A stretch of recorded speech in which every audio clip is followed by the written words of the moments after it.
friends. My name is Jess, and you're listening to C Club's podcast. It's the end of the year. We're excited to have a dear friend of mine, Jarrod Dicker, who's an investor at the Churn-In Group and he's got to be one of the leading thinkers of the intersection of Web3 and media, having worked at the Huffington Post, Washington Post. I'm sure there's a couple other posts in there that we didn't get into. Jarrod is widely seen as a leader in the media world and has been an early advocate and builder in the crypto space, having been the CEO of a project called Poet in 2017 and 2018, which we get into a little bit. This conversation dives into the intersection of Web3 and media. We talk a lot about the evolution of media. We talk about lessons learned from early social media and Web2. And then I asked Jarrod to look around the corner a little bit and see what the opportunity is for media brands in the Web3 world.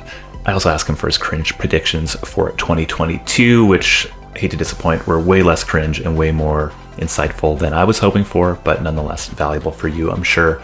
This is a wonderful conversation with somebody who spends a lot of time thinking very deeply about something that I think will have a large impact on all of us listening to this call. So I bring you my conversation with Jarrod Dicker. Jarrod, so excited to have you on the C Club podcast. How you doing, my friend? Great. So happy to be here with you, man. Awesome. Why don't you give us the short introduction? Yeah. So I'm Jarrod Dicker. I'm a partner at the Churn-In Group, or TCG, which it's more commonly referred to. I lead the crypto practice here. So our crypto focus and all kind of crypto investments. We've, over the past 6 months, have spent a lot more time focusing on this space, especially as it relates to the media distribution brand side of things, which has been really exciting because I think we're kind of at that point in Web3 where companies are really thinking about being brands and what 5, 10-year, 15, 20-year longevity really starts to look like. I've been interchangeably in media, tech, and crypto for a decade. I started my career as a music writer, accidentally got a job at the Huffington Post. Loved that side of media, spent a lot of time there, was in startups, founded a blockchain protocol, and now have found my way back into the Web3 ecosystem, investing and working with incredible companies like yourself. So just happy to be here and happy to get to be a part of this awesome moment. Yeah, I think you're one of these, a personality generally who, when I talk to people, you're up at the top of the list of people that I know they're really interested in your opinion. And I think a big part of that is, A, because, you're a very prolific writer and thoughtful on the edge of things, but you also have touched on so many different parts of the space over so many different years, both media, blockchain, 2017, 2018, crazy world, now investing. And so I think there's sort of a well-roundedness that I think comes from. And of course, you're a big Fish fan, which apparently is endearing for a number of people as well. I'm curious, let's zoom back a little bit because I think we got connected through some mutuals, but I didn't even realize that you had this sort of previous life to what our common understanding of who you are, I think, in the Web3 space is. So yeah, maybe take us back to media early days, like Huffington Post was part of this big Web2 bottom-up sort of shift that's happening. It has a lot of similarities to today. I'm curious what sort of captivated you then and maybe some of the lessons that you learned at that point. Yeah. No, I actually think, you want to know what's funny? I tried to put these pieces together, and I think Wang Jun had me present to Seed Club, I want to say 2 years ago, maybe, or early 2020. And I think all the homies were in that room and I didn't know who anyone was. I remember when he asked me to present, I'm like, what's Seed Club? And it was all about they're talk about media and all these things. And now everyone in that call has become my best friend. So I think there's been a various ways that we've been able to connect here. But yeah, I think to the point that you were making, there's a loaded term that we throw around a lot and that you yourself know very well, which is community.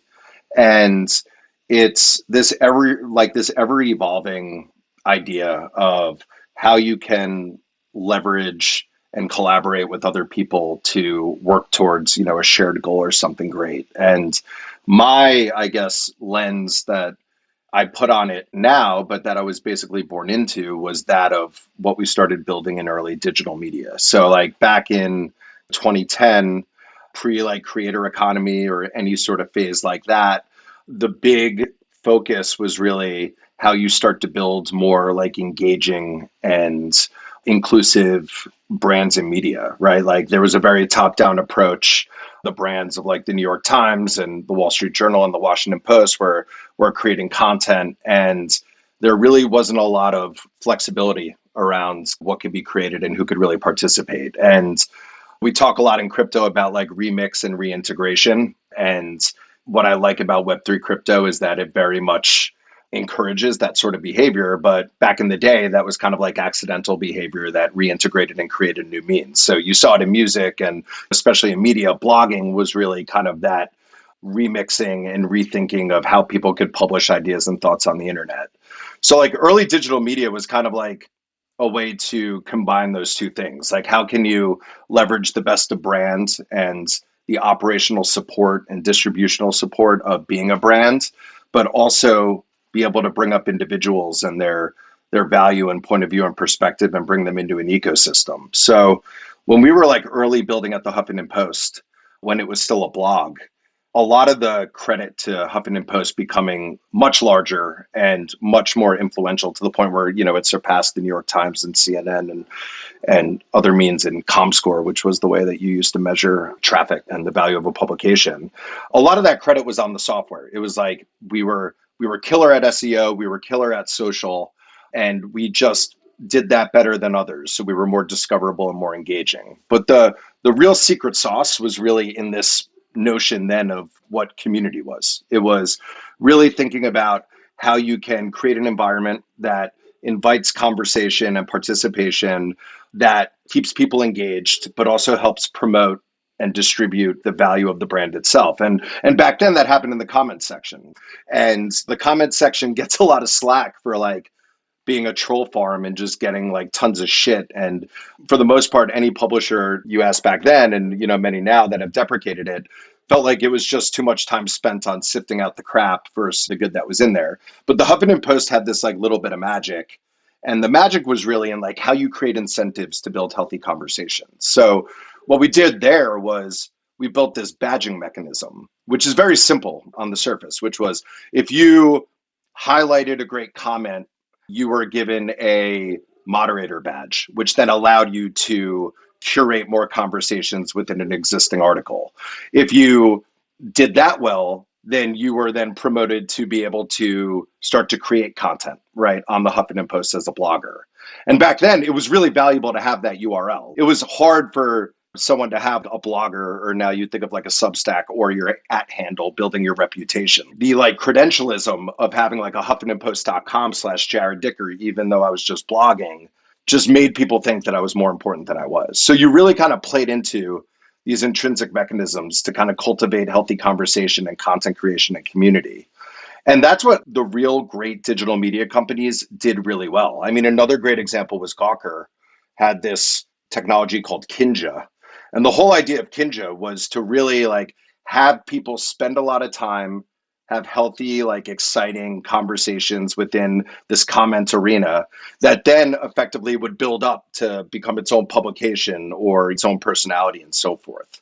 So that's something that I think we really should spend more time on now. I mean, anyone who talks to me knows that I talk about it a lot, but it has such direct parallels to what's happening today. It's like instead of intrinsic badging and rewarding good behaviors by getting more access to certain things within a site, well, now we have extrinsic mechanisms too. You earn value or tokens or you know, collaborate deeper or build more opportunity. And to see that it's worked there and then be able to take that here, I think is a very important piece of history, even though it was just a decade ago. In crypto years, that's like 100 years for us to like see what worked and what didn't in order to build better protocols and better communities. Yeah, I love that. My first touch point with my career really was around the same time, being early into social media, seeing like the power of this democratized internet, truly understanding the value of the credentials that having a at Jarrod Dicker and Huffington Post, like that mattered a lot back then. And it also formed, for me at least, like a big part of why tokens were such an amazing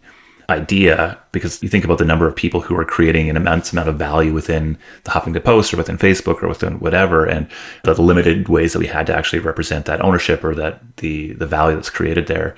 But I do think that maybe the point that you're making is more important, which is having seen the early evolution of creating value as communities on the internet and seeing it work. And I think a lot of people who would look back on maybe the Huffington Post or on media over the last 20 years and not recognize, maybe they wouldn't define it as working because there's inflated expectations and a number of challenges, and media is a tough business already.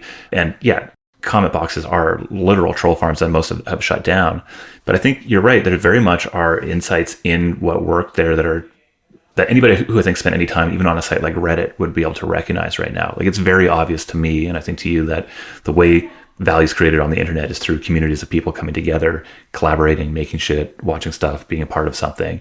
And I think when you look at it through that lens, Web3 is very inevitable. Maybe not in its detail, but yeah. And I do think that like Web3 struggles right now with really only looking forward and not really spending enough time looking back. And I don't think it's necessarily beneficial to like look back and get distracted, but I do think it's beneficial to look back and basically see what worked, right? Like one thing I always challenge is like a lot of the rhetoric in Web3 is like, this is where Web2 failed or Web2 went wrong, and this is how Web3 fixes it. I think that's way less interesting to people getting into this space than looking back and saying, here's what Web2 did really well, and here's how Web3 can double down on that. So I think when you look at early digital communities and how brands were built and how individual reputation was basically accrued in partnership with brands in these communities, I think that's a great one to like just say, look, the tools that we have now really allow us to kind of accelerate that. And we already know that that was a strong desire back then, and it's a strong desire now, and we can move on that. I like, and maybe this is like the glass half full side of me, or what I said the other day, like the glass half GMI versus glass half not GMI. But like, I love to look back and basically see what worked really well and think about how we pour the gas on that versus look back at the failures and be like, let's try to fill those gaps. Honestly, that shit's a lot more boring and failed for a reason. And the things that did work that we could pull forward and double down on, we should learn from and expand on. let's highlight a couple of those. Like, what are a couple other on that list? Yeah. So I'd say like the digital media era, comments in the community is definitely one of them to really kind of think about how that cultivates.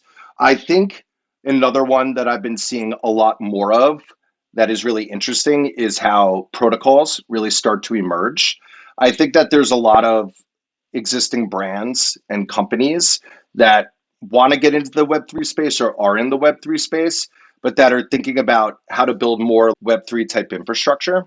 And one thing that I think Web2 media brands did really well is that when they started to emerge in new markets, they didn't think about these new technologies and evolutions as something tied to their brands. They looked at it as their brand as an example of how this stuff could work. So like a great example is like what we built at WAPO. So at WAPO, at the Washington Post, sorry, when Bezos bought the company, we really had to start thinking about how we become a technology company, right? And there's a way to do that in a quite obvious way that could feel artificial. And then there's a way to do it in a way more authentic way, which was, okay, like, how does our business operate today? We create content, we organize internally, we distribute, we monetize. How much of that software is actually being built and managed and owned by us? And the answer back then was zero. It was like the content management system, the analytics, how we coordinate internally, how we monetize is all basically paid for by, like, we paid third-party vendors in order to monetize that.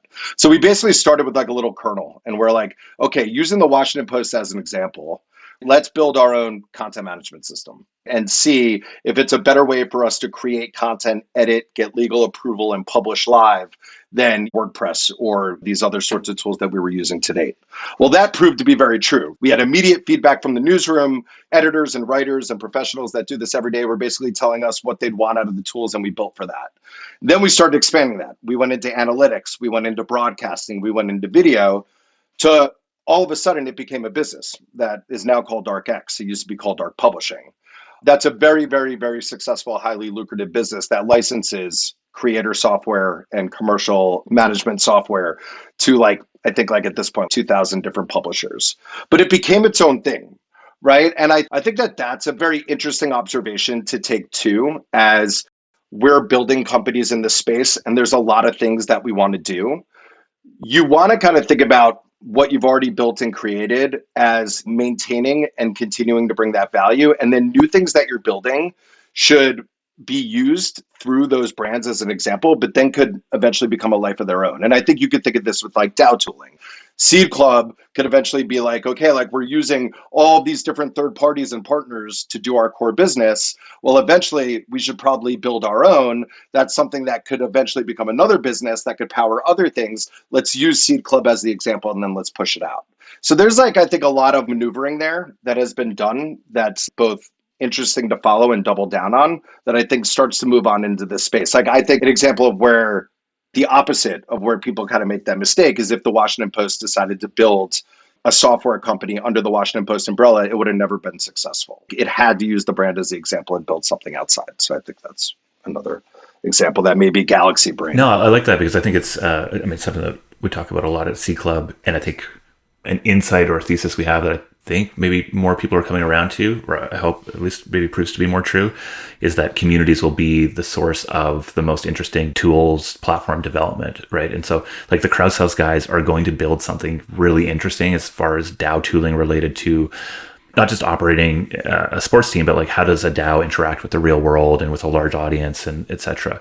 And that these, instead of the pathway being form company, build product, build community around that product, what you're saying is like, okay, we have these brands, we can build products for these brands and use them as examples and spin them out. I think the DAO version of this is you have the same utility, people are using them, but you also have a community of people who are bought in and can help either develop or distribute or be a part of the creation of these tools, and that they're being built for specific use cases that are already known and understood. And in many ways, that's the biggest gap in building new tools, is that you don't actually have, like for so many years, we're building DAO tools for the idea of DAOs, not actually building them for DAOs.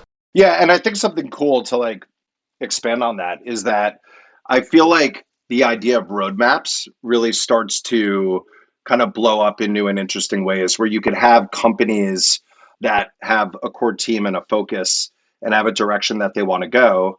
But within the DAO, you either have participants or customers, whatever term you want to label there, that believe that a different product would be to their benefit, or something that they'd want to spin out would be beneficial. And you now kind of have a lot more options, right? You have the option to effectively weigh in and see if the core company also believes that that should be a priority focus and could pivot the roadmap so the community actually could help drive that roadmap. You also have the added benefit of things being somewhat open source and forkable. And you could say, well, look, if you want to build that and you think it would be important for your individual interests, or, a group of your interests, then you could go and do that. That I think is fantastic. I think Mirror is an example of that, where you'll see like a roadmap being built from the core team. And then I think you'll see other people start like trying to pull things that they think are more interesting for their particular needs and pull it out of. That's something very unique. And any of these kind of closed ecosystems are never really able to do that. They're basically needing to build for a general customer, and they have to prioritize based on what the holistic customer viewpoint is. What Web3 really opens is more of an active conversation with the customer to kind of get that feedback.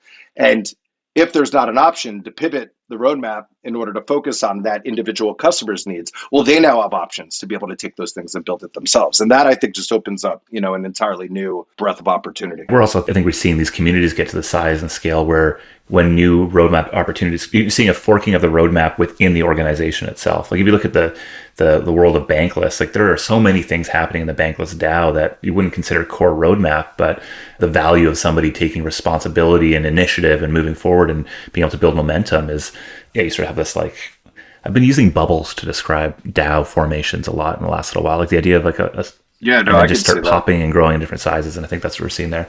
I'm curious to zoom back a bit, because you went from sort of early, let's call social Web 2, the forefront of Web 2 into what was the forefront of Web 3. Maybe we weren't using those words just yet with Poet.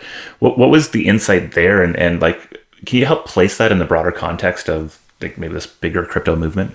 Yeah, for sure. I mean, Poet, I was interested in crypto prior to joining Poet in 2017, 2018. But technically, I never went too deep on it. Like I was just kind of into Bitcoin and then following Ethereum and a few other projects, but never really went down the rabbit hole to really firmly understand technically what could be unlocked. And the Web 2 media world is actually what drove me down that rabbit hole. In like 2017, when Trump was president, there was like a lot of like themes popping up in like the media journalism space. I mean, one was like deepfakes and fake news. Can you trust the content that's being delivered to you? In the deepfake world, it was even crazier, where like in your news feed, you would see a video of Barack Obama's lips moving and body moving. And, you found out that it wasn't like, it was totally manipulated, right? So like that was one key theme, which was like, holy shit, the things that we're seeing, we don't even know if they're actually the intended delivery of what we assume them to be, which is, just batshit in its own realm. The second thing was that in the news media business, there was kind of this movement to like really emphasize the value of journalism. We in digital media were moving from advertising-based businesses to subscription-based businesses. And in order to do that, you really had to associate a lot of value with the content you're creating and justify the price to get consumers to pay, which prior they was completely free. And what was fascinating is that there was a total disconnect between the value created and the value attributed. So like the Washington Post would invest, let's say, like, I'm just making up numbers, but like millions of dollars into an investigative journalism piece that had 4 reporters on it for a year and a half. It was 10 pages. It was published. It shifted hearts and minds in society. But when it was published, basically you make revenue off subscriptions and ads. So it's all about page views and distribution. That invested article that was $3 million and 4 people for a year and a half would make as much money as like a BuzzFeed viral video of like a rubber band around a balloon and see when it popped. And that was just wild, especially in the context of being like, journalism is valuable. This is important.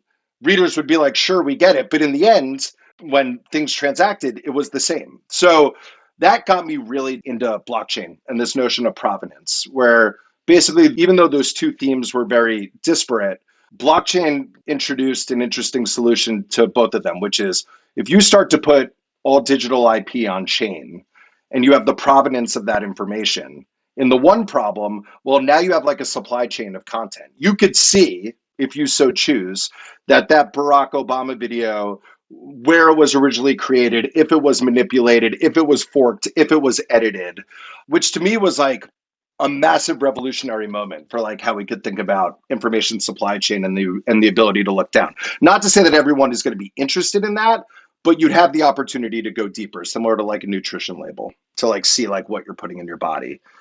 On the other side, Poet also kind of really focused on, and this one came out of like Washington Post, was like, well, can we start to show like the value that went into a certain piece of content or a certain piece of work? And will that kind of change the outcome? Like if you as a reader know that this took X amount of minutes, this much investment, this much work, then does the output actually change versus the perceived output of what it is today?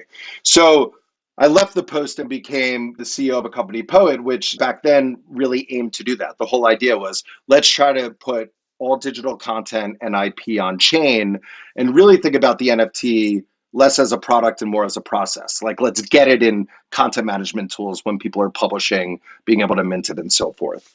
Unfortunately, it was just too early. Our target audience at that time was like content management systems. So working with the larger publishers or brands.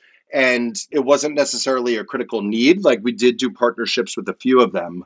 So it just was early. I mean, I think that idea now we're kind of seeing come to fruition in a variety of ways.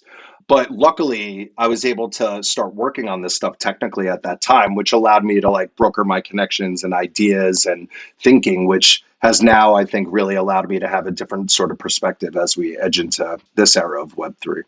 Yeah, I'm really fascinated about sort of like, we look back at sort of 2017, 2018, and very much had an opinion on the world. There was sort of a way things were being brought into the world, and a lot of lessons were learned. And you're seeing maybe not a remixing, but there's a stark difference in approach today. So I'm curious, like when you look at those themes that you were exploring over the last maybe decade more of your career, what is it that gets you excited about sort of the shift into Web3 or how we're doing things today? Because my sense is that there's a lot more pragmatism and momentum and participation, but I'm curious if you see it that way as well.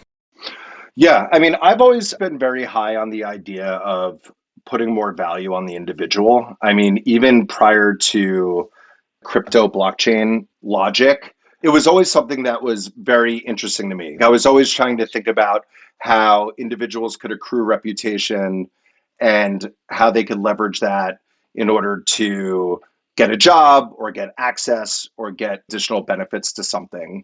And I'd say at this moment, enough smart people are working on that I think that starts to become a reality. Where I don't think it's like the dystopian argument, which is like, oh wow, social credentialism and people are going to be gaming mechanics and doing all these things. Like, sure, there could be a vantage point there. For me, what I think it really starts to unlock, especially like if we want to use a direct example like creators or writers, is that the bylines are very powerful for writers. Where they create is also very valuable for them. And there's always been this struggle of like a portfolio. It's like, I wrote for Gawker, I wrote for the New York Times, I created my own blog, I'm an author of a book. And prior to like immutable databases that capture this information, all that stuff was stored on the cloud. If a company like Gawker goes under, then all of your archives go away. And there really was no like accrual of credentialism that was immutable, but also kind of like portable online. And that I think is an immediate unlock for a lot of these writers. I think whether you're a Packy who's creating for Not Boring, but now, you're doing a podcast with CNBC or you're doing these other things. Like, I love the idea that you can start to kind of build that online credentialism and take it with you. So fans or readers of yours could kind of go down and see everything that you've done. If you want to write and collaborate with someone, they could go down and see what you've done. But you really are constantly building on the work that you've done versus trying to like sift and curate all these things together. So like individual reputation is definitely here. I am very like also fascinated in the idea of like a big theme of mine, like how I kind of think about Web3 too, is like really bridging the physical to the digital and really kind of looking at all the things. You like think of like we had like the physical world, we had the internet, which was like the heavy disruptor of the physical world, and now we have Web3, which I think is trying to like reconstruct what a digital world should look like from the ground up. And there's a lot of things that happened during that migration to the internet that totally collapsed a lot of good things and bad things, right? And we've seen a lot of businesses change and a lot of things change there. But one thing that I'm fascinated with, if you're connecting the physical to the digital in Web3, is like how we start to build validation and credentialism when you meet someone in person. So I think right now with DAOs and participation, a lot of it is financial. No matter what anyone wants to say, like if you're early to things, if you own certain NFTs, if you have a certain amount of ETH, if you know certain people and can get into token projects early, that gives you more access to other things. And it's so financially driven. Like it's based on relationships, it's based on what you have. So now there's this movement to be like, okay, well, how do we start to build social accreditation? And there are ways to do that, right? That we kind of like talked about earlier. And there's people that see like a dystopian and a utopian view there. But there's this thing that I think is going to be very interesting. And I'm curious your point here with DAOs is like, nobody wants to work with assholes. And when you're in a Discord and you're hiding behind your like avatar and your wallet, which could be fat, right? Like you could basically get pretty far down the line and be working in a project or working with people where they find out way later on, oh, I didn't like this person or this person is unhealthy for the community. And like, there weren't enough signals in order to do that. So like, I'm also kind of like, and again, this is like galaxy brain, but I'm like thinking about like how we start to like build this sort of like rapport validation online, because I think that's going to become more important. If you and I just work together online for 5 years, you really don't know me as well as a 30-minute call with me where you meet me in person, you could get my vibe, you like understand like who I am and how I act. And that's another area that I think like when we think about social credentialism is going to be like massive, because I think what we're going to see in these DAO groups is there's so many participants that people find out later they don't actually like or want to work with. And there's not enough signals that are currently set up that are able to like validate that. And that arena, I think, is also like going to take off in a meaningful way. Yeah, I totally agree. I think we're in this phase right now where the ultimate promise of blockchains, I think, is social scalability, right? The ability to trust at higher levels. but we don't have that right now in DAOs. Like that, so much of what's being created here in DAOs is through the vibe checks, through personal connections. Like it's going to mean the most powerful or valuable communities are going to be a lot smaller than they potentially could be. This idea of like this huge hive mind that's working together to create something is a lot less real today than I think it will be in the future. And I think identity and reputation, the vibe badge, whatever that might be, is a big limiting factor there right now. And maybe there's a bit of a question mark in my mind too, where I think I'm trying to determine there's scale is required or beneficial in many instances, but I also think that leverage is a big part of what's being created in Web3, and small groups of people are creating a ton of value out there. And that's, what software does. Software with incentives can do that more. So I don't know. I think there's an interesting. It's a place that I'm keeping my eye on. Increasingly, I look at DAOs as like these dumbbells. So it's not a triangle. It's not a flat organization. They're dumbbells where on one side you have like a smaller group of people that are in it. They're putting a lot of time and effort into it, and they're creating a lot of value individually just because they have the information and connection, etc. And then there's this other side that is the broader community, and it's the individually creating smaller amounts of value, but on aggregate creating a large amount of value. And I think teams are trying to how you go about building those and how you relate them together and sort of push towards a similar goal, I think is like the work that will be done in the coming months and years. But a big part of that is underlying technology. And I think I'm less excited about reputation in the way that I'm seeing it done. But I think once you start to, the vibe reputation thing actually sways me more in the favor of like, I see reputation as a way of like general gating or like associations being super valuable. The more niche or nuanced you get, the more challenging it becomes. But I think it's a fascinating area.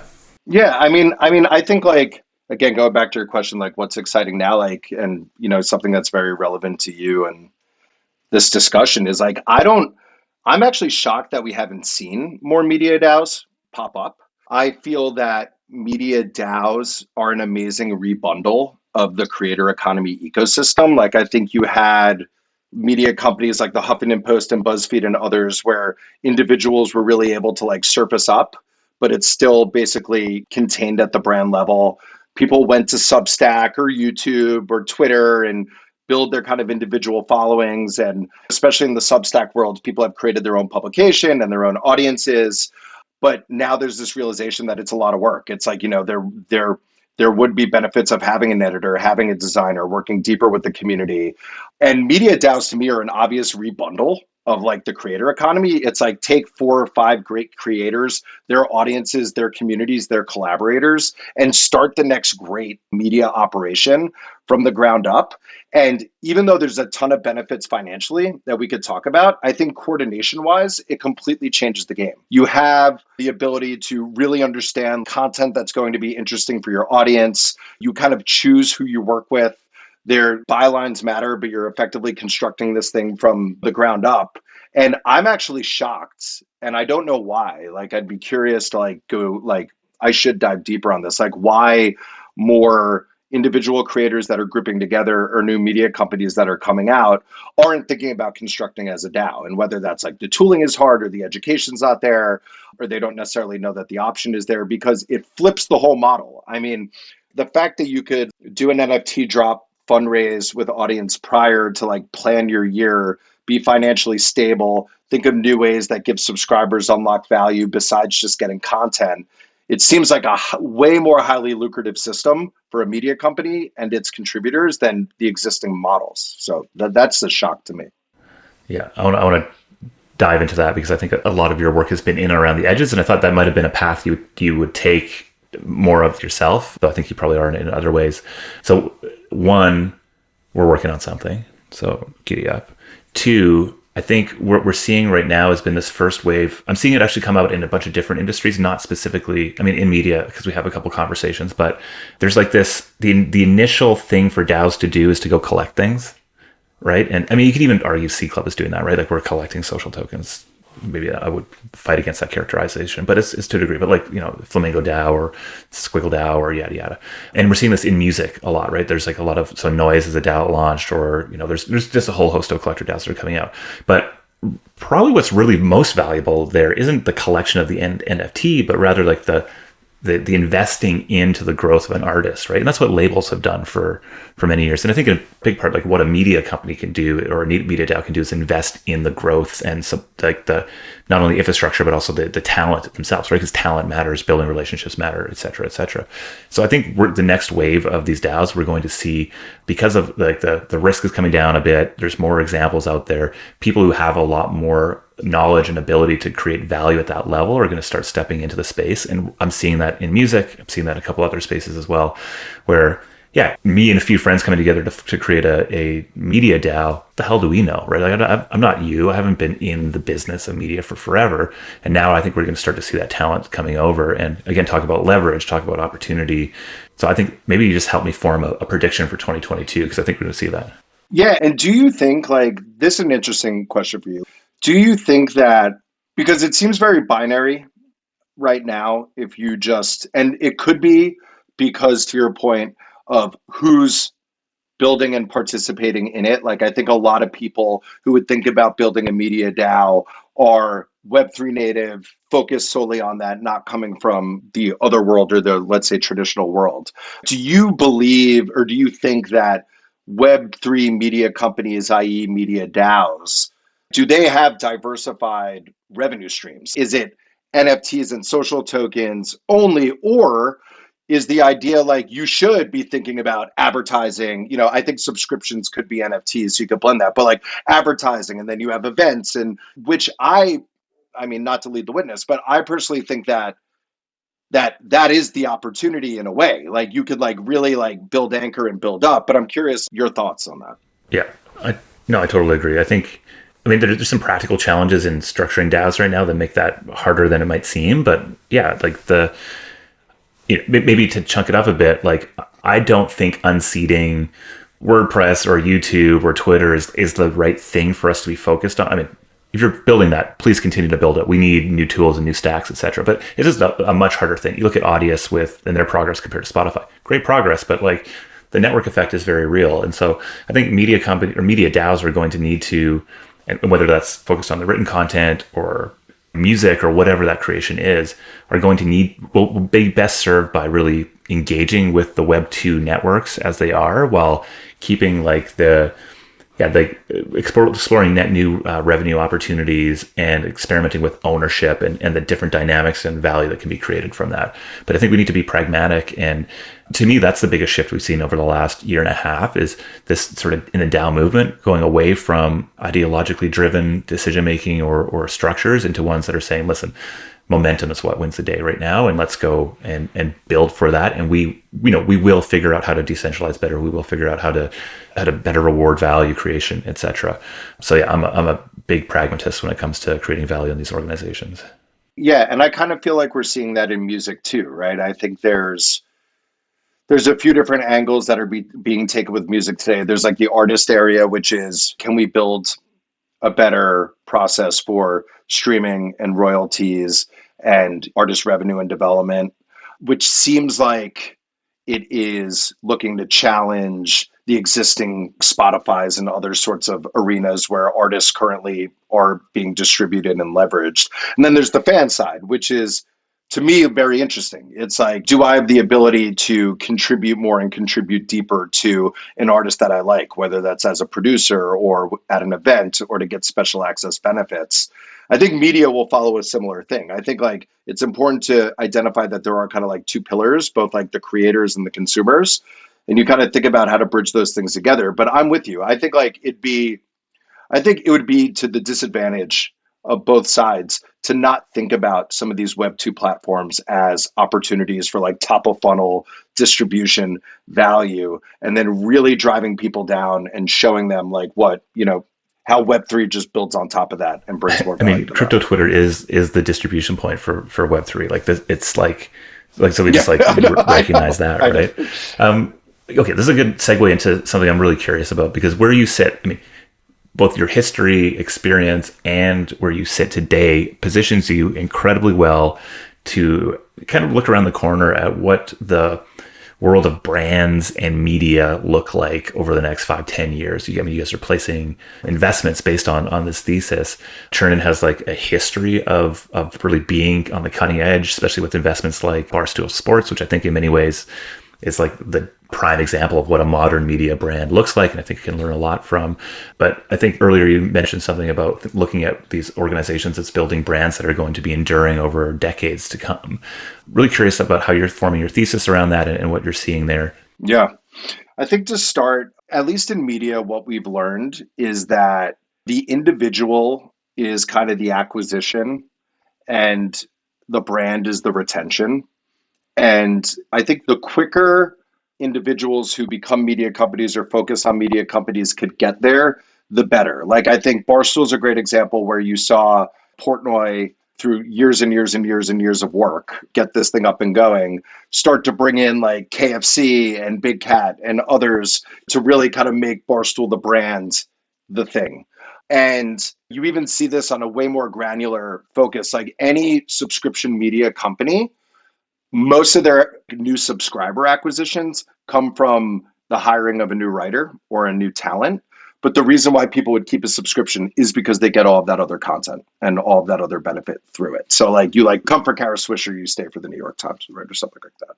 So I think Web3 media around the corner should build off of that. I think there's a lot of individual creators as well as group DAOs that I think are rightly positioned to leverage their own individual value and audiences to move as quickly as possible to like build a somewhat supporting brand and a brand that people could work within. Where I think Web3 changes the game for media is that the readers are the media company now. There is like no doubt that that is a massive opportunity that should be the center focal point for anyone building media in Web3. I wrote a piece a while back called Why Subscribe When You Could Invest, which basically hinted on like my personal feelings, which was I subscribe to all these Substacks. I read none of them. What's the reason I subscribe? Well, I subscribe because I like the content. I like the writer. I want to support them. You want to know what would be even better if I was invested in them, because that's really what I want out of it, right? Less than the content. I really just want to be a part of supporting them and growing them. And that's really Web3 media in a nutshell. It's like really unlocking the reader or the fan or the consumer's deep desire to be a part of this brand or a part of this creator and a part of this content at a variety of capacities, and building an infrastructure that really allows them to do that. And we could use media broadly because I think that could be like a forefront. That could be what Darkstar eventually becomes as like a mirror publication, but that could also be what we're seeing with DAOs buying sports teams and so forth. It's like you're really figuring out these constructs of the media brand itself or idea itself, not just coming from the top down, but really pulling up the aggregate of like participants and passionate fan bases and being able to pull that up. That is an unfair advantage, I think, to Web3 media versus Web2 media. Like Web2 media right now, really the relationship is basically one directional, like you get content, and two, it's very fragile. If you don't create content that people like, they'll unsubscribe, they'll stop reading. If you change something, the content itself is really the only relationship. In Web3, it's way more. People may have like bought the NFT and are a member, or invested in the social token and have both social and financial upside. The relationship is stronger. People feel tighter. They're incentivized to be a bigger part of it. Web3 media should leverage that. They should figure out how to pull that up, whether that's as contributors or participators. But that is like a unique, unfair advantage that no legacy media companies are ever going to do. They're not going to be able to rewind their business models or rewind their construct or change the way that their editors or their structures are. Like they're already too deep. Web3 allows you to basically clear the slate and move up and say, well, we know that this is the desire of the readers and the fans, and we could tie them even closer, and we should build a brand with them. And not only like, do they feel like they're a part of this brand? They're financially incentivized for this brand to succeed, which means built-in distribution, which means, active participation and contribution and so forth. So like, that's the area that I think I am way like, to your analogy, like when I look around the corner, we're really going to see more deeply invested bottoms up media companies where the readers themselves have a way more two-way transactional approach and contribution approach with the media companies themselves, and are in fact like becoming that, right? And I think like sports teams are a great analogy and so forth, but it's really kind of evolving on that sort of stuff. Yeah, I mean, I love that. And I think even through that lens, it is even more shocking that we haven't seen more focused media DAOs sort of step into this space. So intriguing. I'm curious what your thoughts are on things like Bored Ape, Yacht Club, and Loot, which are both, I mean, similar in the way that they're kind of trying to create this broad sense of ownership and community, and yet allow for a lot of remixing, extensions, etc. Do you see that being related to this media conversation? Yeah, I mean, I love the idea of CCO and creators putting IP out there that's composable that people could build on top of. Bored Ape is like a phenomenal example of that going gangbusters, where you have like Jenkins the valet and all of these kind of like characters being built and then businesses being built on top of that. That drives value back to the core. I think like between Loot and Bored Ape, there's definitely an arena for that. I think that we are underestimating the amount of work that really is, though. I mean, the amount of work that it takes to like continuously program for community and the value of community. We wrote an article a while back on Darkstar, which is like most of these NFT projects are like the McMansions of the internet, where they're like popping up these 10,000 PFP drops. People are excited, but then all of a sudden the Discords go quiet. All this stuff goes quiet because nobody's really like spending the time to like create content, build the downtown, build the parks. You know, it's like these towns that just have a bank and a mortgage lender, right? But didn't create anything else for like a community to thrive. And I think when you look at Bored Ape, I mean, they continuously put in that work, even though there's a lot of new brands and new media being built on top of it. They keep that going. So I don't think it's binary. Like, I don't think Web3 media like all has to have that aspect. I think that there will be some that do that. And I think it's a phenomenal way to like build IP and create newfound ways of like leveraging and collaborating on IP. But I do think that we shouldn't undervalue the effort and work that goes into programming, goes into certain sorts of media, how hard it is to make a podcast, how hard it is to create content, how hard it is to kind of keep people entertained. I think the element of composability like a Bored Ape and a Loot, I think should be a tool that a lot of new media companies think about, because that could be a great way to keep fans and consumers engaged and to go deeper. But like, look, like there's a lot of challenge against Larva Labs and like not doing that for punks and others doing it. I think there's going to be somewhere it works and somewhere it doesn't work. I think it is like when we talk about what Web3 is actually bringing to the table, I think that's a great example of one that's really become unlocked and interesting. I think we will see more of it, but I don't think it necessarily is the standard. Yeah, I agree. And I think I find even Loot more interesting because the big question, you know, this sort of like, it is probably the purest example of like, here are the playing pieces, go have fun and make up your game. And the big question mark is like, to me, like, can you actually create a fun game that's worthwhile playing there? And I think, you know, you can talk to a dozen different people and get different opinions for it. 100% a worthwhile experiment. Still hold my Loot card. Very excited about that. But I think, yeah, I mean, the thing that gets me excited generally is just how many more experiments are out there being run right now across this entire space.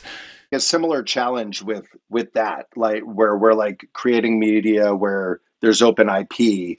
I think is a similar challenge to what we're seeing with like applications being built on protocols. It's like you really need to think about what the incentive mechanisms are for people who have built these protocols or have built this foundational IP to continue working towards making sure that that's supported and operational in order to continue to encourage things built on top. Because the way the incentive mechanisms are being tested, but right now a lot of people make money early on. Long term, are they going to continue to maintain that? If you're building on top of that existing foundational IP or on that protocol, you want to make sure that that thing's going to maintain. So I think it's a challenge that's a more broader crypto challenge for us to work. I mean, I think it's a challenge across the entire economy. It's always more interesting to build new than it is to maintain, and yet the amount of value that exists there. But without a doubt, it's like most things more stark, I think, in the Web3 space. So we're coming up on the hour. I love that we spent an entire hour. We didn't even talk about what you're doing today, which is, you know, being a VC and an investor. And I have so many questions around folks who go from operator to investor, especially in this era of venture capital and the, I guess different evolving roles that investors are playing. But one of our mutual friends, Brian Flynn, had a wonderful tweet a while back. We said it's that time of year where VCs get to share their cringe predictions for 2022. And so I thought a good way for us to end this would be to ask for your cringe predictions for 2022. As a VC, obviously. Yeah. As a VC cringe prediction for 2022, I mean, I think what could be, I'm trying to think of what could be the most cringeworthy thing that I could think of. But hopefully this proves that I'm not a very cringe VC. I think my biggest prediction for next year is a bigger focus on, or an admittance of, the value of top of funnel as it comes to building audiences and gaining attraction, which I think could feel pretty cringe because it's not very Web3, right? It's really trying to think about how to leverage existing systems of distribution in order to drive more awareness and value. But at least what I'm seeing is that we're at this point where a lot of companies and founders are building amazing things technically and focused on tokens and the stability of their products. And they're really thinking about how to reach more people. And I think the question that Web3 will need to ask is like, we need to figure out how to reach people where they are versus trying to just like have people try to come and find us. And I think it's lame. I think it's like SEO. I think it's like creating more content, top of funnel. I think it's more education. But I think for the companies that are really looking to go bigger, drive in new audiences, new collaborators, participators, etc., I think that's going to be a big area of focus, which is like Web3 going Web2. I love that. I think you dive into that conversation for many more minutes here, but I want to be respectful of your time and my DMs. Jarrod, I really appreciate I just knew that a conversation with you would like, literally I have 4 notes here to talk about. I knew we'd go into a bunch of different things. Yeah, I just appreciate the thoughtfulness with which you approach this space and the openness that I've seen you be with all the number of founders and project leads that we've sent your way. The builder in you comes through even as you've turned into the evil VC that you are, leading VC. I don't believe that whatsoever. Yeah. So where can people find you and what you're working on? I feel like there's like, you haven't even really begun to really run full force yet at Churn-In, and I want to make sure people are paying attention so that when you come out in 2022. For sure. Yeah, for sure. I mean, I spend most of my time on Twitter. The thoughts don't go too deep, but there's a lot of like, there's a lot of jam thoughts out there. So Web at Jarrod 3, Dicker's my Web Twitter. 2, Web 3. I want the calendar, Jarrod. I want the calendar. That's what we need to do. Yeah, I know. I thought about like, do I do my end of year wrap up? Top 10 Web 2, Web 3s, which I'll probably just do if I have some time tonight. But the other thing is like we write at Darkstar, me and a bunch of amazing smart people. So that's darkstar.mirror.xyz. And we're going to blow that up next year. More writers, more activity. I think like it's been a great way for us to like really go deep on reaching people in crypto and showing them the opportunities outside, and reaching people outside and showing them the opportunities in crypto. And, if anyone's looking to go deeper, I strongly encourage them to read anything there. If anyone's looking to collaborate or write, you should totally hit me up. Jarrod, appreciate your time, man. Thank you.